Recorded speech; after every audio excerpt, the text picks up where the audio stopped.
Repito, estaremos meditando en el tema al cual hemos titulado El fruto de la confianza. Y vamos a estar tomando como base una vez más este pasaje que encontramos en Josué capítulo 5. Josué capítulo 5, versículo 10 al 12. Vamos a estar mirando como punto de introducción este pasaje. Y así vamos a dar lectura a la palabra. Diga un amén cuando lo tenga.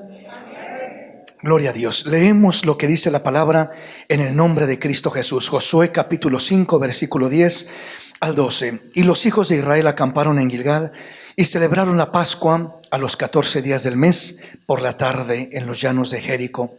Al otro día de la Pascua comieron los frutos de la tierra, los panes sin levadura, y en el mismo día espigas nuevas tostadas. Versículo 12. Y el maná cesó el día siguiente, desde que comenzaron a comer del fruto de la tierra, y los hijos de Israel nunca más tuvieron maná, sino que comieron de los frutos de la tierra de Canaán aquel año. Hemos venido mirando esta línea de temas relacionada con lo que es el salir de Egipto, el ser renovados y no mantener una mente de esclavos como lo teníamos en Egipto, representando en este caso el mundo, la mentalidad conforme el mundo.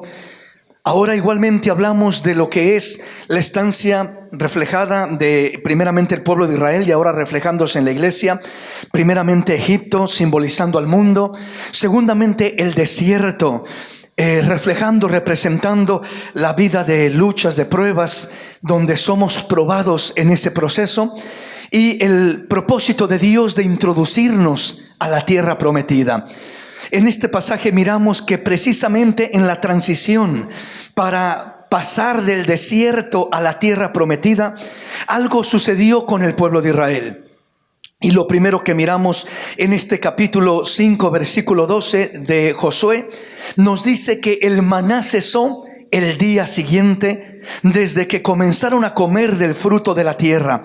O sea, entrando a la tierra prometida, introduciéndose a la tierra prometida y comenzando ahora a comer del fruto de la tierra prometida. Algo sucedió juntamente con este proceso, con esta transición, con este cambio. Y lo que pasó es que el maná cesó el día siguiente, desde que comenzaron a comer del fruto de la tierra prometida. Entonces, Dios en esa transición, cuando nos introduce a una nueva etapa de nuestra vida, a un cambio en nuestra vida, la vida del cristiano como la vida del ser humano en general está llena de cambios, y los cambios son los que de alguna manera representan una amenaza para nuestra vida. Es en los cambios, en las transiciones de los cambios, las etapas de nuestra vida donde cambiamos de una etapa a otra etapa, donde hay diferentes cambios físicos, mentales, económicos, cambios de salud, cambios familiares, diferentes cambios que vienen a nuestra vida, que es lo que de alguna manera descontrola nuestra vida, es lo que nos saca de nuestra zona de confort y nos lleva a otro terreno donde en el momento que viene ese cambio nos sentimos incómodos, desajustados. Es algo nuevo, es algo diferente, es algo a lo que no estamos acostumbrados, y allí es donde mucha gente, ¿verdad? Se turba, se frustra, se confunde, porque las cosas no permanecen igual, porque las cosas no permanecen como estaban, y ahora vienen cambios. ¿Por qué tenía que venir un cambio? ¿Por qué no pudo permanecer todo en esa estabilidad, en esa rutina, en esa costumbre como venía viviendo? Y repito, los cambios amenazan nuestra vida, y tenemos que aprender a entender que los cambios de la vida son simplemente una evidencia de crecimiento y de que estamos vivos. Todo lo que crece cambia, y todo lo que está vivo cambia. Nada de lo que está vivo permanece igual. Si alguien va creciendo, va cambiando. Usted mira a un niño desde que es bebé y va creciendo, va cambiando, y usted lo mira después de un año, de 3 años, de 5 años, y dice: ya no se mira igual, qué grande está, ya cambió, ya se mira diferente, y sigue creciendo y sigue cambiando, y tiene ahora 15, 20 años y ya cambió, y ahora viene a los 40 años y ya cambió, y viene a los 60, 70 años y ya cambió. Cambia nuestra fisionomía, cambia nuestra forma de pensar, cambian muchas cosas en nuestra vida. El único que no cambia es el Dios de los cielos. Él es el que permanece firme y fiel, y Él es el que nos sostiene y nos mantiene firmes a través de nuestros cambios, a través de esos procesos. En esos cambios que pasamos, en ocasiones perdemos lo que teníamos. No existe más lo que existía, no recibimos lo que recibíamos. En este caso, en el pueblo de Israel, el cambio que vino de pasar del desierto a la tierra prometida es que cesó el maná, cesó la provisión sobrenatural, cesó lo que había antes, que caía el maná del cielo y solamente lo recogían y comían. Cesó el que saliera agua de una roca solo con golpear la piedra y salía un manantial de agua. Cesó el que su vestido no se desgastaba en 40 años, que su calzado no se desgastaba y su pie no se hinchaba. Todo aquello cesó, menguó. La columna de nube que los cubría del sol de día cesó, desapareció, ya no estaba. La columna de fuego que los alumbraba de noche cesó, ya no estaba. Cesó cuando entraron a la tierra prometida. Todo eso, y parecía una desventaja para muchos, mientras que los que entendieron el plan de Dios no lo miraron como una desventaja, lo miraron como una oportunidad para experimentar nuevas cosas, nuevas bendiciones, un nuevo trato de Dios, una nueva etapa en sus vidas donde Dios haría cosas nuevas, porque Dios es un Dios de cosas nuevas, de bendiciones nuevas, de propósitos hermosos conforme a su voluntad. Amén. Así que, manteniendo esto en mente, avanzamos en nuestro tema en esta mañana y analicemos algunos aspectos. Dios permite los cambios con el fin de que aprendamos a confiar en sus principios más que en sus métodos. Dios permite los cambios. ¿Por qué? Porque Él no quiere que nos acostumbremos a confiar en algo, en alguien que parece que muchas veces va a estar ahí siempre toda una vida y muchas veces no está toda una vida. El maná parecía que iba a estar toda una vida cayendo del cielo, pero no iba a estar toda una vida cayendo del cielo. Duró 40 años, pero no duraría toda una vida. Las bendiciones que recibieron en el desierto parecía que siempre estarían ahí, pero no siempre estarían ahí.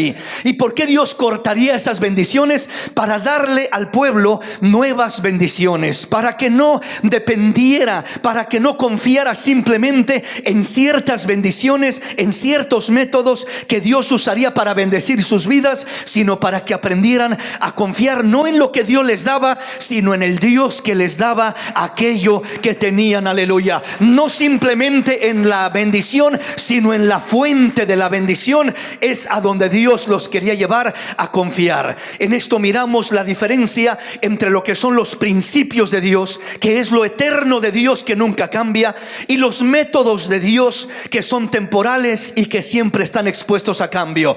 Los principios eternos de Dios primeramente son eternos, no cambian, permanecen igual, mientras que sus métodos son temporales y cambian de tiempo a tiempo, para que no aprendamos a confiar en los métodos, sino en los principios, en la soberanía de Dios, en el amor de Dios, en la obediencia a Dios, la fidelidad de Dios, la santidad, la justicia, la verdad de Dios, la sabiduría de Dios, la gracia, la misericordia, el perdón, el favor, y lo que es en este caso que vamos a estar mirando más ampliamente, la ley de la siembra y la cosecha. Lo que Dios establece al entrar a la tierra prometida ya no es darles agua de una roca de una manera milagrosa, ya no es alimentarlos con maná del cielo que llovía y caía cada mañana milagrosamente, ya no es a través de la columna de nube de fuego, ya no era de esa manera. Ahora es a través de la siembra y de la cosecha, y es parte de lo que vamos a estar aprendiendo, si Dios nos permite avanzar en nuestro tema, a cómo vamos avanzando. Entonces, los métodos de Dios, dijimos, son temporales, como el maná que caía del cielo, una viuda que alimentó a Elías, los cuervos que traían carne y pan para Elías, el arroyo que lo sustentaba. Pero todo esto se acabó, todo esto se cerró, todo esto cesó, todo esto menguó. Los amigos pueden ser una fuente, un método que Dios usa para sostenernos, pero en ocasiones se van, en ocasiones cambian, en ocasiones hay un malentendido y se acaba aquello y ya no tengo esa fuente. El trabajo es algo que muchas veces dependemos como fuente, como método que Dios usa para sostenernos, pero se cierra la empresa, se cierra la fábrica, se acaba el trabajo y nos quedamos sin aquello. Las casas nos brindan seguridad. Tengo mi casa, me siento seguro, me siento confiado. ¿Y qué si pierdo la casa? Y cuando Dios permite que venga una crisis y se pierden casas a derecha y a izquierda, ¿qué te va a sostener? ¿Quién te va a sostener? Los carros se obtienen y se pierden de la noche a la mañana. Un accidente, un problema, lo que sea, se acabó aquello. Se pueden acabar los métodos, pero los principios de Dios permanecen firmes, permanecen sólidos. Puedes confiar en ellos sólidamente y no pasarán, no se acabarán, no pasan de moda, no se acaban, no menguan, no pierden su fuerza. Y ahí es donde Dios quiere que tengamos nuestra confianza en los principios eternos de Dios, y que no nos aferremos y no pongamos nuestra mirada en los métodos temporales que Dios usa, porque vamos a terminar frustrándonos, cuestionando a Dios. ¿Por qué me quitaste esta fuente? ¿Por qué ya no llueve maná? ¿Por qué perdí el trabajo? ¿Por qué me enfermé? ¿Por qué esto? ¿Por qué lo otro? Hay muchas cosas, repito, que estamos expuestos a perder en un cambio de la vida. En un cambio de la vida, y tenemos que estar siempre confiando en Dios. Los principios de Dios nos llevan a confiar en Dios por encima de cualquier otra cosa, mientras que los métodos temporales, si no tenemos cuidado, terminamos poniendo nuestra confianza en ellos. ¿Recuerda usted lo que pasó con el pueblo de Israel cuando Dios levantó una serpiente de bronce para que todos los que estaban enfermos, que fueron mordidos por una serpiente y se estaban muriendo, dice que comenzaron a mirar a la serpiente, y cuando miraban a la serpiente de bronce, dice que eran sanados todos milagrosamente? Pero resulta que pasando el tiempo pusieron su confianza en la serpiente de bronce y no en Dios. Comenzaron a quemarle incienso, la adoraban prácticamente como un dios, como un ídolo a la serpiente de bronce. La serpiente de bronce no era un dios, era un método por medio del cual Dios trajo sanidad, como lo pudo traer de muchas otras maneras. No adores lo que Dios hace, adora al Dios que hace lo que Él hace, cuando Él quiere, como Él quiere, de la manera que a Él le place. Adóralo a Él. No quites tu mirada de Él poniéndola en lo que Él te da. Mucha gente termina adorando lo que Dios le da o lo que Dios hace en su vida, en vez de adorar al Dios que hizo aquello, al Dios que le dio aquello. Entonces, cuando nosotros mantenemos nuestra mirada y nuestra confianza, repito, no en lo que Dios nos da, no en lo que Dios hace, sino en lo que Dios es, en quien Dios es, en Él, porque Él no cambia. Él es el mismo. Hoy nos dio esto y mañana nos dará algo diferente. A lo mejor ya no me da el maná, pero me dará la capacidad para sembrar la tierra, para cosechar la tierra, para comer del fruto de la tierra y mirar la gloria de Dios de una o de otra manera sobre mi vida. Dios no me dejará, no me desamparará. Usará diferentes medios, diferentes métodos, pero Él seguirá siendo el mismo. Amén, mis hermanos. Avancemos entonces en nuestro tema. Dios no solo quiere que vivamos dependiendo de milagros, sino que conozcamos y entendamos sus fundamentos, sus principios. En este caso, repito, estaremos hablando mucho de la siembra y la cosecha. Los principios de Dios, los principios, la siembra y la cosecha es un principio de Dios. Lo que tú siembras, eso cosecharás. Espiritualmente es una verdad, emocionalmente, familiarmente es una verdad. Lo que tú siembras es lo que cosechas. El dicho dice: el que siembra vientos cosecha tempestades. O sea, lo que siembra uno en lo espiritual, eso cosechará. Lo que siembra uno en lo familiar, en lo emocional, eso cosechará. Y también lo que uno siembra en lo material, eso también cosechará. Entonces Dios quiere que comprendamos y conozcamos lo que son sus principios, y ver de esta manera la provisión de Dios, la bendición de Dios sobre nuestras vidas. Pero sobre todo que conozcamos y entendamos sus fundamentos, sus principios eternos que no cambian, que no se mueven, a través de los cuales Él se glorifica en nuestra vida. Para esto, veamos un ejemplo breve en lo que dice Lucas capítulo 4, versículo 25 al 27. Y en verdad os digo que muchas viudas había en Israel en los días de Elías, cuando el cielo fue cerrado por 3 años y 6 meses, y hubo una gran hambre en toda la tierra. Pero a ninguna de ellas fue enviado Elías, sino a una mujer viuda en Sarepta de Sidón. Y muchos leprosos había en Israel en tiempo del profeta Eliseo, pero ninguno de ellos fue limpiado, sino Naamán el sirio. Qué tremendo, qué hermoso. Acá nos habla el Señor Jesús hablando de las necesidades que ha habido en el pueblo de Dios desde la antigüedad. El Señor Jesús está haciendo memoria precisamente de lo que tocábamos el domingo pasado, de lo que era la provisión que Dios trajo a través de Elías, de la provisión a través de los cuervos, a través de lo que fuera el arroyo que le daba agua a Elías, a través de la viuda que igualmente sostuvo a Elías. Dios usó esa viuda para bendecir la vida de Elías y la vida de Elías para bendecir la vida de esa viuda. Sin embargo, el Señor habla de ese milagro porque fue un milagro lo que Dios hizo. La harina no se acababa y el aceite no se acababa. Era un puñito de harina y un puñito de aceite, y se multiplicaba y se multiplicaba y se multiplicaba. Pero ¿por qué sucedía eso? Era un milagro extraordinario de Dios, Dios queriendo manifestar su gloria, su poder. Pero dice en este caso que el Señor hablando dice: había muchas viudas en Israel en los días de Elías, cuando el cielo fue cerrado por 3 años y 6 meses y hubo una gran hambre en toda la tierra. Pero oiga esto, dice: pero a ninguna de ellas fue enviado Elías. Elías no fue enviado a ninguna de las viudas de Israel, sino ¿a quién fue enviado? A una mujer viuda en Sarepta de Sidón, o sea, una ciudad pagana. No fue enviado a socorrer a una viuda de Israel. No significa que no había viudas en Israel, dice muchas viudas había, o sea, mucha necesidad había en Israel. Sin embargo, Dios no envió a Elías a una de esas viudas en Israel, sino que lo envió a una ciudad pagana, a Sarepta de Sidón. Igualmente habla de Naamán, dice muchos leprosos había en Israel en el tiempo del profeta Eliseo, pero ninguno de ellos fue limpiado, sino Naamán el sirio. ¿Acaso nomás era Naamán el que estaba leproso en toda la tierra? No.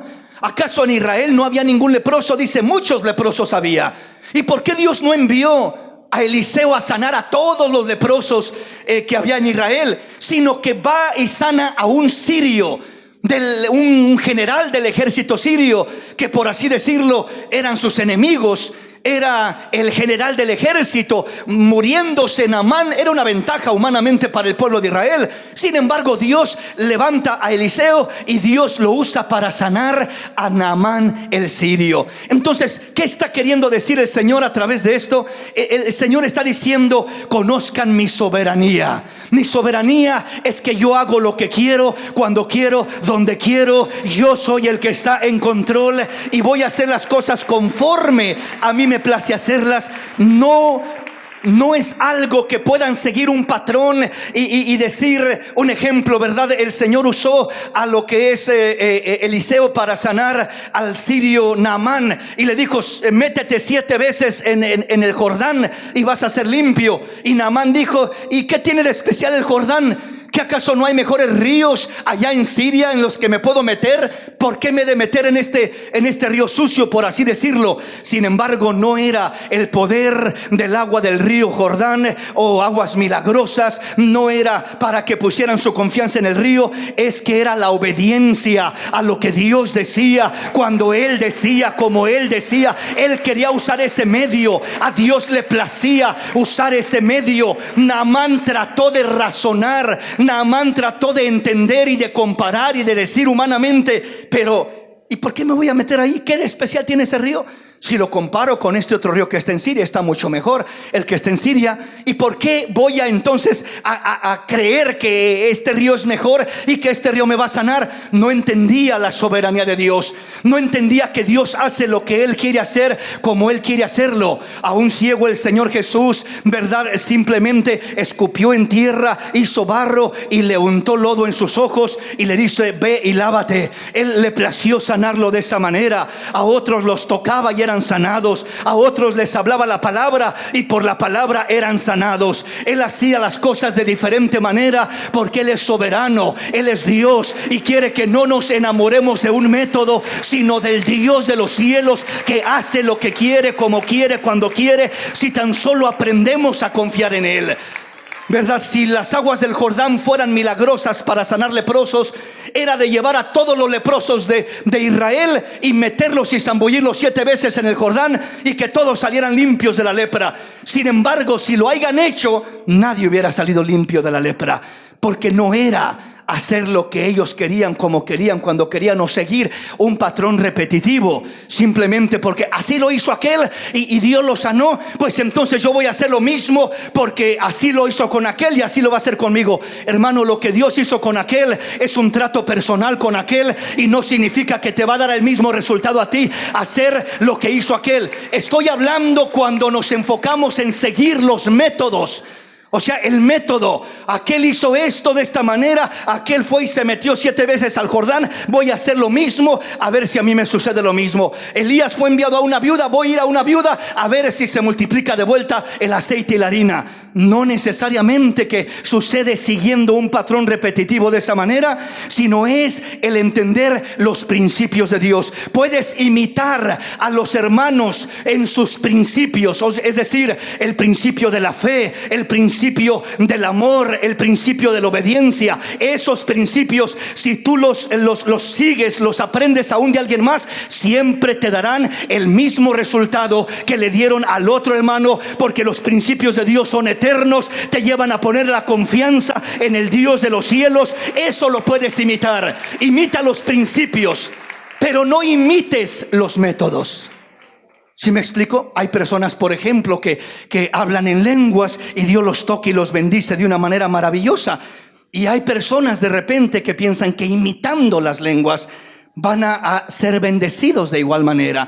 Y nunca será algo real, será simplemente una imitación, una copia barata, como se dice, de un original genuino y auténtico. Entonces Dios lo que quiere es no tener simplemente copias baratas en cuestión de los métodos que Él usa, sino tener originales. Él te guiará a toda verdad, a toda justicia, Él te dirigirá. Busca tener una relación con Él, busca poner tu confianza en el Señor. La confianza es el fundamento de nuestra fe. La confianza es la base a través de la cual caminamos con Dios, a través de la cual las circunstancias de la vida, los cambios de la vida, los problemas en la vida no te descontrolarán, no te harán claudicar, no te harán cuestionar a Dios, no te harán renegar de Dios, no te llevarán a apartarte de Dios. La confianza en Dios, la confianza en Dios. Entonces, cuando nosotros aprendemos a poner nuestra confianza en Dios, no buscamos a imitar lo que hizo Elías con la viuda, porque no nos va a dar el mismo resultado con ese método, porque a nosotros no nos ha dicho Dios, ve y acércate a esa viuda. Si nosotros queremos meternos en el Jordán 7 veces para ser limpiados de una lepra o de una enfermedad, en este caso Naamán era la lepra. Uno puede tener alguna otra enfermedad y puede querer imitar ese ejemplo y no le va a dar resultado. ¿Por qué? Porque está siguiendo los métodos, poniendo su mirada en los métodos. Dios dice: no, hijo, pon tu confianza en mí y yo usaré cualquier cosa que menos te imagines para sanarte, para restaurarte, para bendecirte, para sacarte adelante, pero pon tu confianza en mí.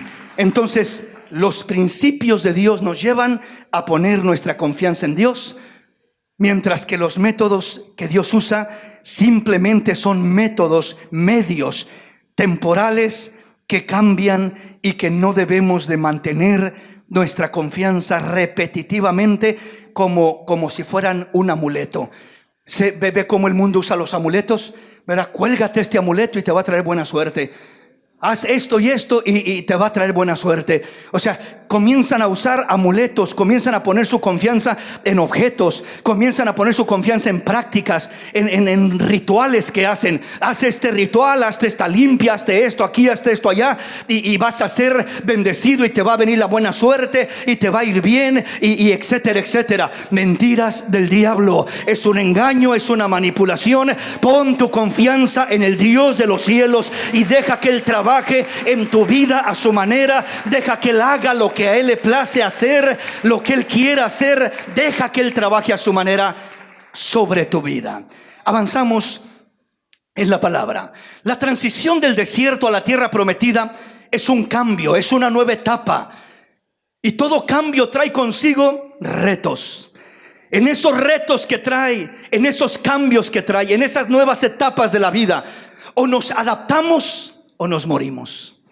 Y cuando digo o nos adaptamos o nos morimos, si usted ve al pueblo de Israel, toda la generación que salió de Egipto murieron, no entraron a la tierra prometida. Y todo el problema fue: no pudieron confiar en Dios, no tuvieron confianza en Dios. Pusieron su mirada en lo terrenal, en lo material, en lo humano, pero no confiaron en Dios. Entonces, cuando le digo que los cambios o las etapas siempre traen retos a nuestra vida, siempre traen retos. Y cuando le digo o nos adaptamos o nos morimos, cuando digo nos adaptamos, no significa que simplemente te acostumbres a vivir de una manera mediocre, sino que te adaptes a los principios de Dios, a entender: no voy a seguir viviendo dependiendo del maná que ya no cae y diciendo ¿cuándo caerá? ¿Cuándo volverá Dios a mandar el maná? ¿Cuándo volverá Dios a hacer que salga agua de una roca? ¿Cuándo volverá Dios a poner la columna de nubes sobre mi cabeza? ¿Cuándo volverá a hacer Dios lo que hacía en mi vida en el desierto? A lo mejor me quedo esperando y me muero esperando y nunca vuelve a suceder lo que yo estoy esperando que Dios vuelva a hacer, porque Dios muchas veces no quiere volver a hacer lo que ya hizo. A lo mejor en ocasiones sí, pero en muchas ocasiones no. En muchas ocasiones te quiere llevar a nuevas experiencias, a que le conozcas de una nueva manera, en una nueva etapa de tu vida, a que ahora vengas a conocerlo en nuevos principios, en nuevas bases, en nuevos fundamentos que Él te mostrará para que salgas adelante y para que de igual manera veas la gloria de Dios y entiendas que Dios puede sacarte adelante con maná o sin maná, con una cosa o con otra cosa, con cuervos o sin cuervos, con arroyos o ríos o sin arroyos, con piedras que hagan fluir agua o sin piedras que hagan fluir agua. Dios tiene el poder para sostenernos de una o de otra manera. Bendito el nombre del Señor. Avancemos en nuestro tema. Cuando hablamos del desierto, mirábamos en nuestro tema anterior precisamente que el desierto representa conformismo, religión, rutina, mediocridad, frustración, soledad, amargura, reclamos, murmuraciones, insatisfacciones, y al final, en el desierto, el hombre muere. En el desierto llega el momento cuando el hombre se termina sintiendo vacío, hueco, y termina muriendo como la generación que salió de Egipto y permaneció en el desierto, pero nunca entró a la tierra prometida. La generación que entró a la tierra prometida, repito, no fue la que salió de Egipto. La generación que entró a la tierra prometida fue la nueva descendencia. Los descendientes de los que salieron de Egipto son los que entraron a la tierra prometida, pero los que salieron de Egipto, dice que todos murieron, a excepción de dos, Josué y Caleb. Fueron los únicos que creyeron, los únicos que confiaron.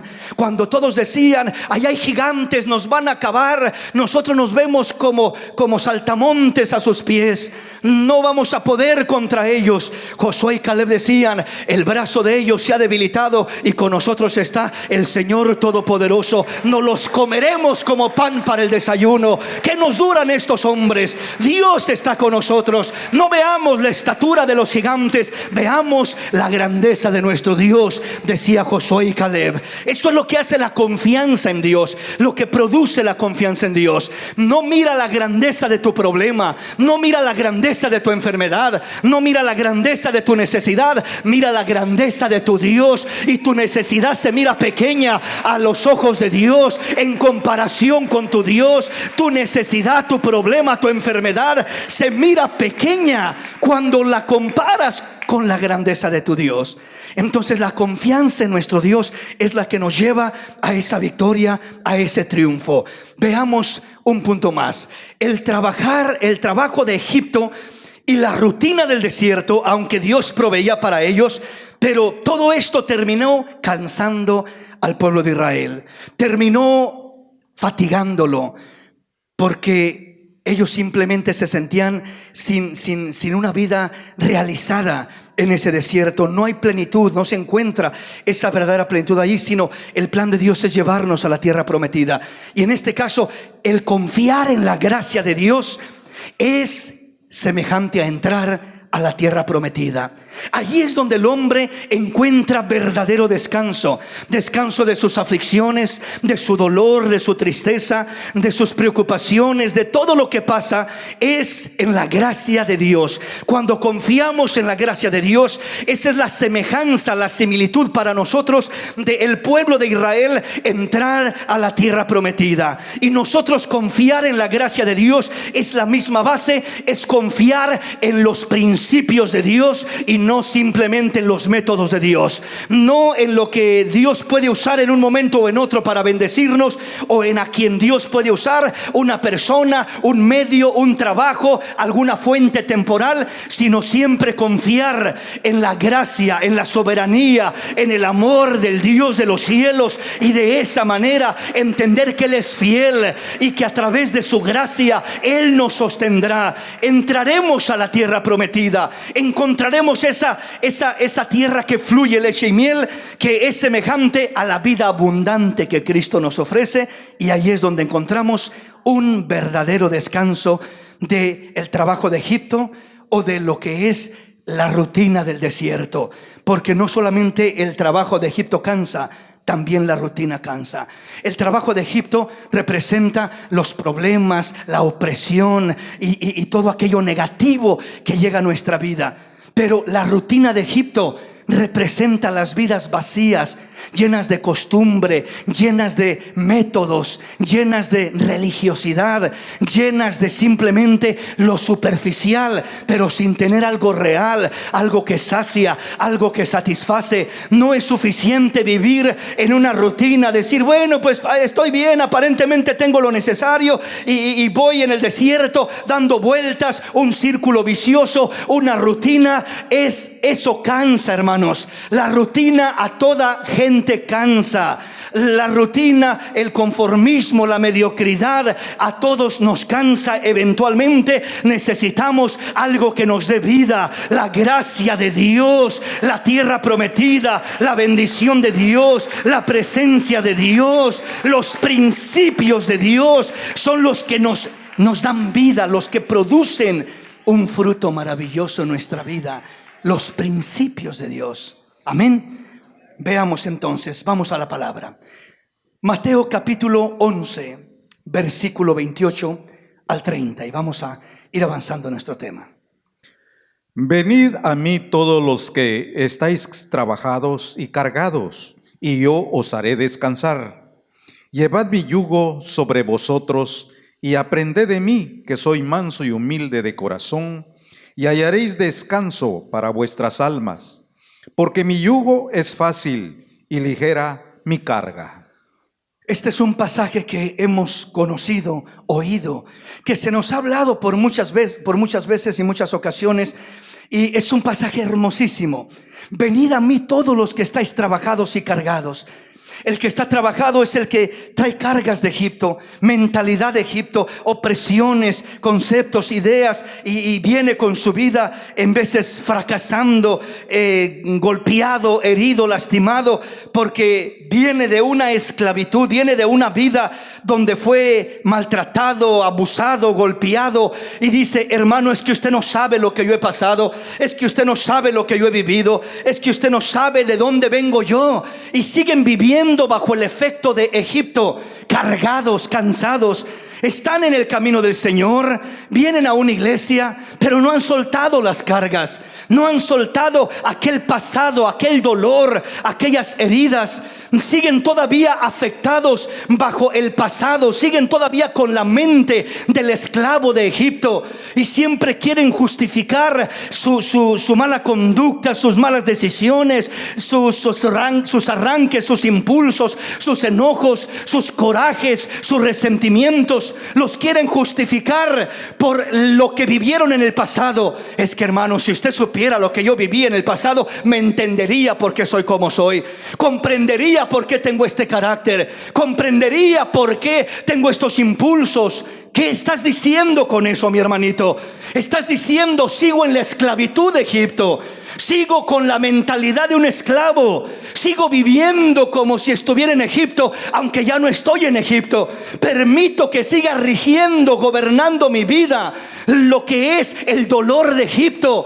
¿Cuántos recuerdos dolorosos habría del pueblo de Israel, de lo que vivieron en Egipto? Latigazos, cicatrices, golpes, maltratos, abusos grandes y terribles de una manera y de otra. Oiga, un esclavo era lo peor. Podían abusar de ellos como se les antojara y no tenían ningún derecho de reclamar. Los podían tratar como un animalito, como usted puede de alguna manera tratar un perrito, un animalito de repente, ¿verdad? Así, con esa semejanza eran tratados ellos en Egipto. Pero Dios quería sacarlos de esa vida llena de trabajo, de esa vida cargada y cansada.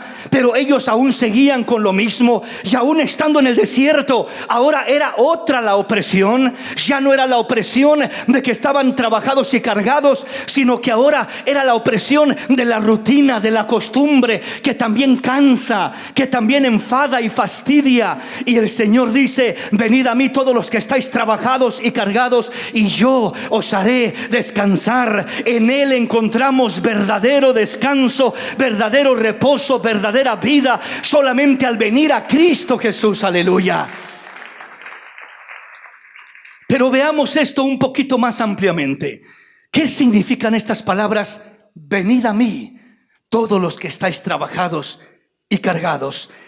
Leámoslo parafraseando con otras palabras. Venid a mí.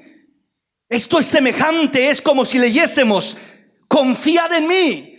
Porque muchos podemos decir: el Señor dice venid a mí, y yo ya estoy aquí, yo vine a la iglesia y aún les dije oren por mí, y yo sigo con mis mismos problemas, y yo sigo con mis mismas cargas, y yo me sigo sintiendo igual. Es que la expresión venid a mí no significa simplemente ven a la iglesia. Una cosa es venir a la iglesia y otra cosa es venir a Cristo. Ni siquiera significa orad por mí, porque muchos piensan que orad por mí es semejante a venid a mí, y que todo el que viene y dicen: pues aquí estoy, hermano, oren por mí, pues venga, vamos a orar por usted, y oramos por el hermanito, y a lo mejor se siente bien por un rato, por un día, por una semana, pero después vuelve a sentirse igual de oprimido, porque simplemente está interpretando venid a mí como orad por mí. Hermano, ore por mí, hermanita, ore por mí. Y es bueno orar unos por otros, pero no es la base de nuestro descanso, no es la base de nuestro reposo, no es lo que nos da descanso de nuestro trabajo, de nuestro dolor, de nuestro cansancio. No es lo que nos da reposo de nuestras heridas, de nuestros recuerdos negativos del pasado, de los abusos que sufrimos y del dolor que muchas veces aún seguimos cargando por lo que atravesamos en la vida pasada, y no podemos ser libres y seguimos con esa carga que nos oprime. Repito, porque interpretamos venid a mí como venir a la iglesia, o interpretamos venid a mí como orad por mí, oren por mí, y con que oren por mí ya esa es la solución. No, venid a mí, interpretémoslo de esta manera correctamente. Venid a mí es el equivalente a confiad en mí. El que viene a Cristo es el que confía en Cristo. Confiar en Cristo es verdaderamente venir a Él. La manera correcta de venir a Cristo es de confiar en Cristo. ¿Sí me explico? Es a través de la confianza en Cristo que descansamos.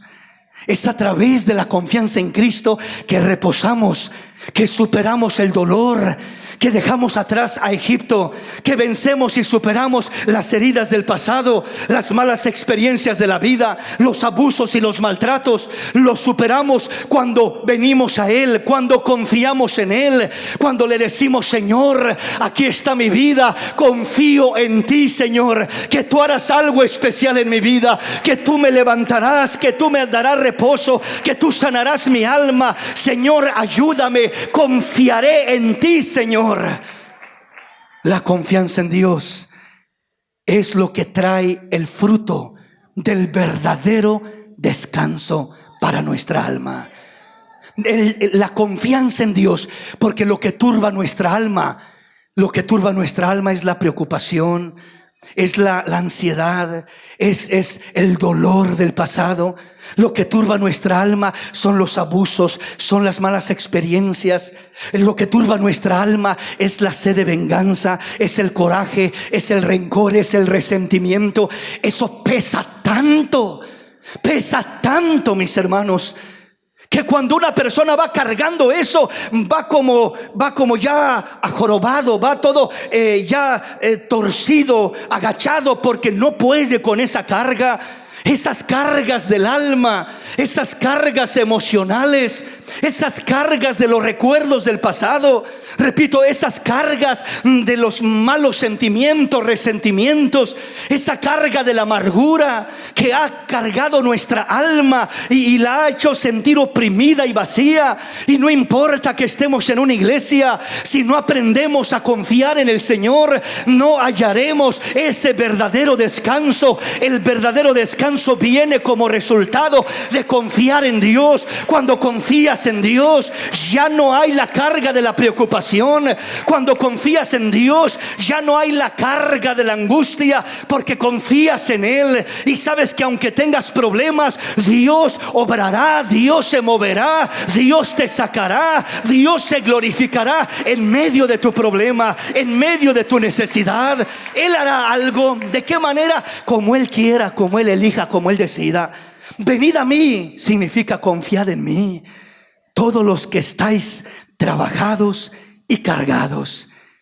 Esa expresión, trabajados y cargados, podríamos aplicarla como todos los preocupados y angustiados, todos los deprimidos, todos los llenos de ansiedad, todos los dolidos y amargados por el pasado, todos los resentidos, todos los que tienen rencor y coraje, todos los que llevan esa carga, los que están trabajados y cargados, son todas esas cargas que llevamos por dentro y que cansan a nuestra alma y que afligen a nuestra alma. Dice: a todos los trabajados y cargados, los preocupados y angustiados, vengan a mí. Cuando confían en mí, yo los haré descansar. Yo les daré el verdadero descanso para sus almas, para que se sientan libres. Y eso es lo que sucede cuando entramos a la tierra prometida. En la tierra prometida es la semejanza del lugar del descanso, el lugar de la confianza en Dios. No podía entrar el pueblo de Israel o pasar del desierto a la tierra prometida por una sola cosa: porque no habían aprendido a confiar en Dios. No sabían confiar en Dios.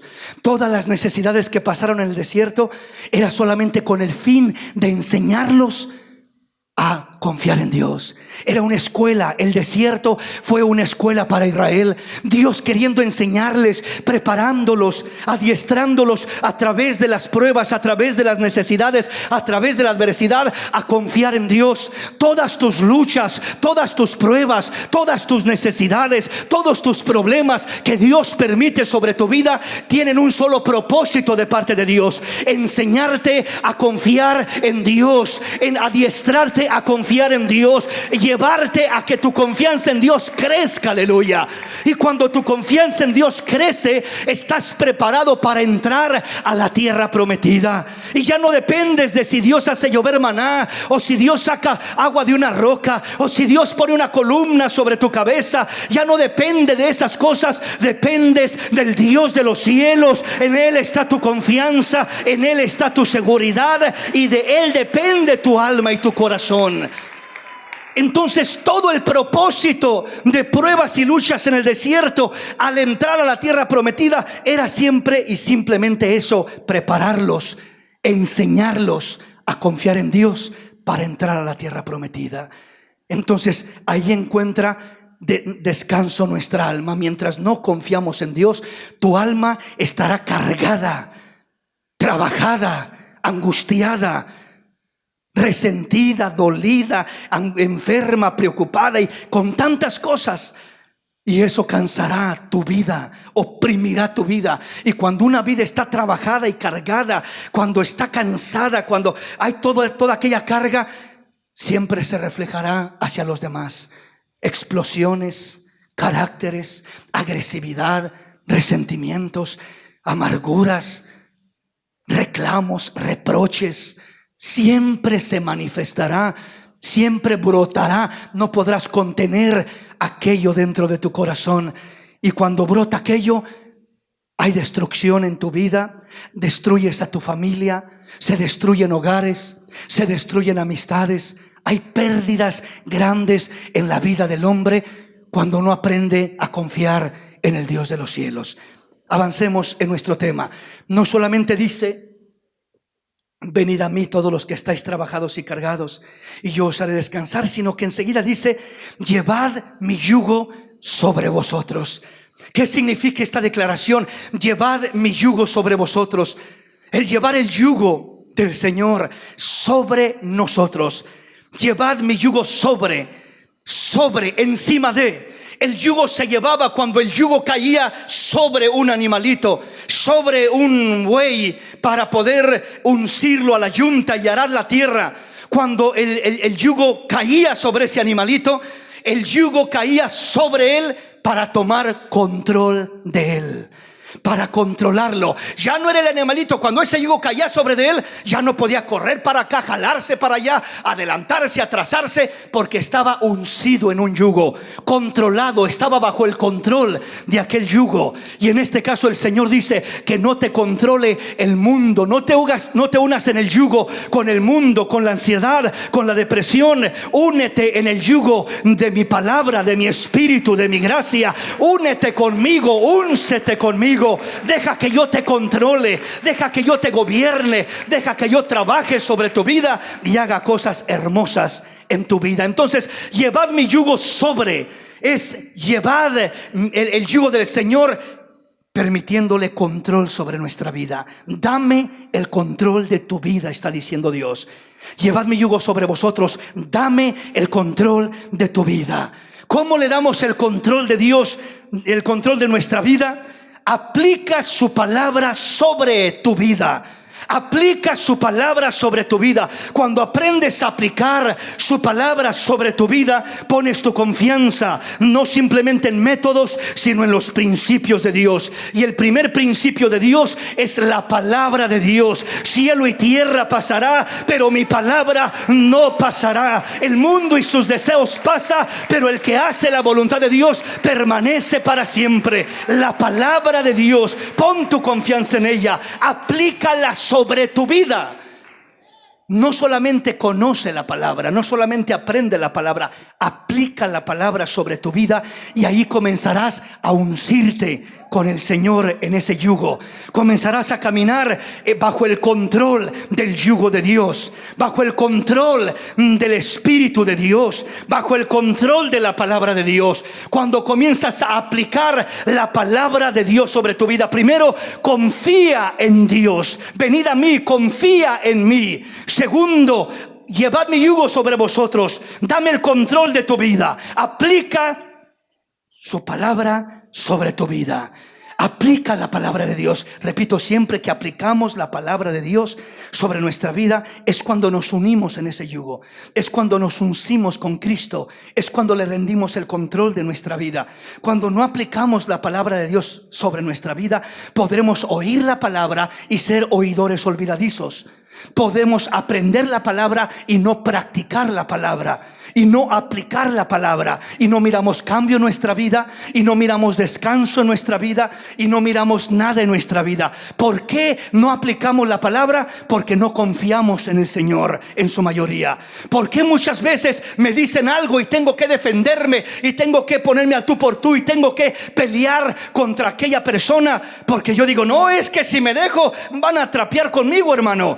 Es que si no hago nada, si no me defiendo, olvídese lo que va a hacer esta persona. Pero el Señor dice, hijo, si tú aprendes a confiar en mí, si tú aprendes a confiar en mí, hija mía, yo pelearé tus batallas, y yo me glorificaré en tu vida, yo te daré la victoria. No es a tu manera, es a mi manera. No, pero es que yo me tengo que defender. Entonces no confías en Dios y empeoras el problema. La Biblia lo dice de esta manera: la ira del hombre no obra la justicia de Dios. En otras palabras, enojados no arreglamos nada, solo empeoramos las cosas.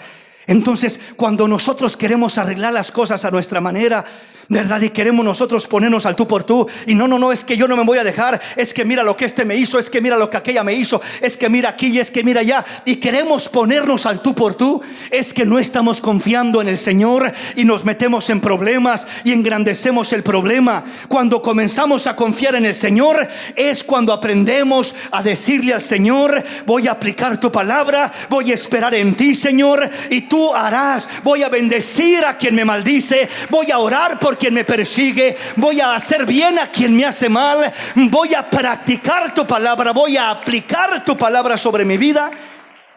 Y cuando usted hace eso, ¿sabe qué siente?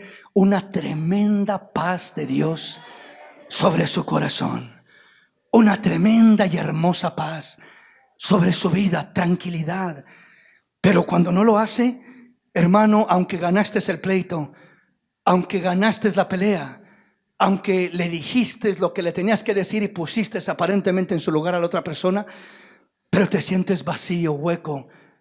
Tu corazón se va endureciendo, se va formando una costra, un callo alrededor de él, y vamos perdiendo la sensibilidad a Dios. Entonces, llevar el yugo del Señor sobre nosotros es aplicar, es rendir el control de nuestra vida, aplicando su palabra sobre nuestra vida y su espíritu sobre nuestra mente y corazón, permitiéndole que nos guíe, permitiéndole que nos redarguya, que nos dirija. La Biblia dice que los que son guiados por el Espíritu de Dios, estos son verdaderamente los hijos de Dios, las hijas de Dios. Y ahí es a donde Dios nos quiere llevar, a esa práctica, a esa experiencia. Entonces, el fruto de la confianza en Dios es el verdadero descanso para nuestra alma. Si nuestra alma está cansada, si no sentimos ese reposo, cuando uno siente ese descanso, es la semejanza de entrar a la tierra prometida. El que está en Cristo descansa de sus obras, de sus viejas obras, del dolor, del recuerdo, de las heridas, del abuso, de las malas experiencias. Descansa de todo lo que ha pasado, de todo lo que ha vivido.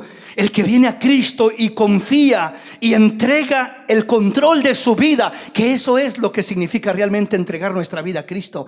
Entrégame el control de tu vida. ¿Y cómo voy a hacer eso, Señor? Aprende a aplicar mi palabra sobre tu vida, en el diario vivir, en el diario caminar. Aprende a darme lugar en tu mente y en tu corazón. aprende a que mi espíritu te redarguya y a ser obediente. Si oyeres hoy su voz, no endurezcáis vuestro corazón. Si Dios te hablare hoy, no lo ignores, no lo menosprecies. Abre la puerta de tu corazón y permite que Él trabaje en tu vida. Y habrá un descanso verdadero para tu vida.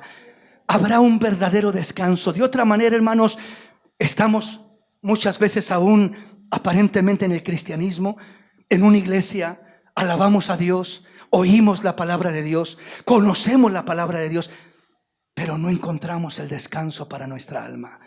Dios quiere darnos ese verdadero descanso. Póngase de pie en esta mañana.